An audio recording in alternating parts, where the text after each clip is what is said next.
السلام علیکم ورحمۃ اللہ وبرکاتہ۔ آج کا ہمارا ٹاپک ہے ابلیس کا تکبر اور اس کا انجام بد۔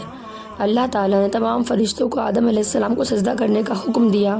تو ابلیس نے تکبر میں آ کر سجدے سے انکار کر دیا اور پھر اپنے اس عمل بد کی انتہائی قبیح دلیل بھی پیش کی۔ اس پر اللہ تعالیٰ نے اسے ہمیشہ کے لیے لعنتی قرار دے دیا۔ ارشاد باری تعالیٰ ہے وَلَقَدْ خَلَقْنَاكُمْ ثُمَّ صَوَّرْنَاكُمْ ثُمَّ قُلْنَا لِلْمَلَائِكَةِ اسْجُدُوا لِآدَمَ فَسَجَدُوا إِلَّا إِبْلِيسَ لَمْ يَكُن مِّنَ السَّاجِدِينَ قَالَ مَا مَنَعَكَ أَلَّا تَسْجُدَ إِذْ أَمَرْتُكَ قَالَ أَنَا خَيْرٌ مِّنْهُ خَلَقْتَنِي مِن نَّارٍ وَخَلَقْتَهُ مِن طِينٍ، یعنی ہم نے تم کو ابتدا میں مٹی سے پیدا کیا، پھر تمہاری شکل و صورت بنائی، پھر فرشتوں کو حکم دیا کہ اے آدم کے آگے سجدہ کرو، تو سب نے سجدہ کیا سوائے ابلیس کے، وہ سجدہ کرنے والوں میں شامل نہ ہوا۔ اللہ سبحانہ و تعالیٰ نے فرمایا جب میں نے تجھ کو حکم دیا تو کس چیز نے تجھے سجدہ کرنے سے باز رکھا؟ اس نے کہا کہ میں اس سے افضل ہوں، مجھے تو نے آگ سے پیدا کیا ہے اور اسے مٹی سے بنایا ہے۔ اس کا مطلب یہ ہوا کہ اس نے اپنا اور آدم علیہ السلام کا موازنہ کیا، اپنے آپ پر نظر ڈالی تو اسے اپنی ذات آدم علیہ السلام سے افضل معلوم ہوئی، اسی لیے وہ انہیں سجدہ کرنے سے رک گیا، حالانکہ تمام فرشتوں کے ساتھ ساتھ اسے بھی سجدہ کرنے کا حکم دیا گیا تھا۔ نصف کے مقابلے میں قیاس کا کوئی اعتبار نہیں ہوتا، اور یہ قیاس تو ویسے بھی غلط ہے کیونکہ مٹی آگ سے بہتر ہے اور زیادہ نفع بخش ہے۔ مٹی میں پختگی، بردباری، تحمل اور بڑھنے پھولنے کی صفات پائی جاتی ہے، جبکہ آگ میں جذباتیت، ہلکا پن، جلد بازی اور جلانے کی خصوصیات ہیں۔ حضرت آدم علیہ السلام کو یہ شرف بھی حاصل تھا کہ انہیں اللہ تعالیٰ نے اپنے ہاتھ سے پیدا فرما کر ان میں اپنی روح پھونک دی،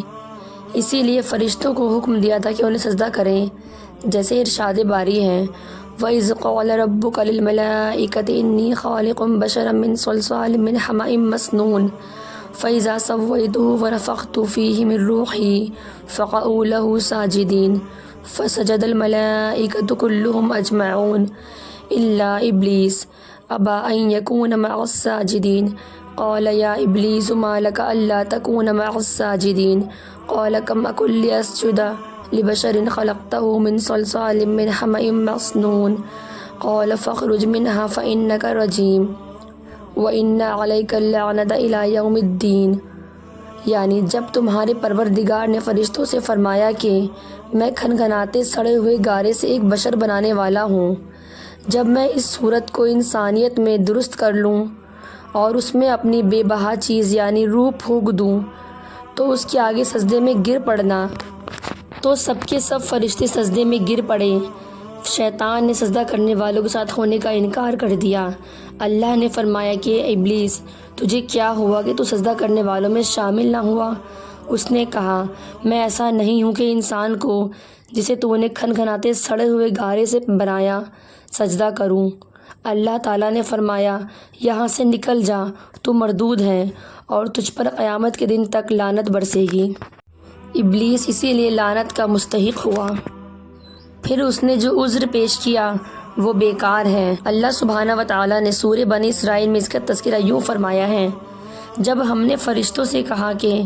آدم کو سجدہ کرو تو سب نے سجدہ کیا مگر ابلیس نے نہ کیا، اور کہنے لگا بھلا میں ایسے شخص کو سجدہ کروں جسے تو نے مٹی سے پیدا کیا ہے؟ دیکھ تو یہی وہ ہے جسے تو نے مجھ پر فضیلت دی ہے، اگر تو مجھ کو قیامت کے دن تک مہلت دے تو میں تھوڑے سے شخصوں کے سوا اس کی تمام اولاد کی جڑ کاٹتا رہوں گا۔ اللہ تعالیٰ نے فرمایا یہاں سے چلا جا، جو شخص ان میں سے تیری پیروی کرے گا تو تم سب کی سزا جہنم ہے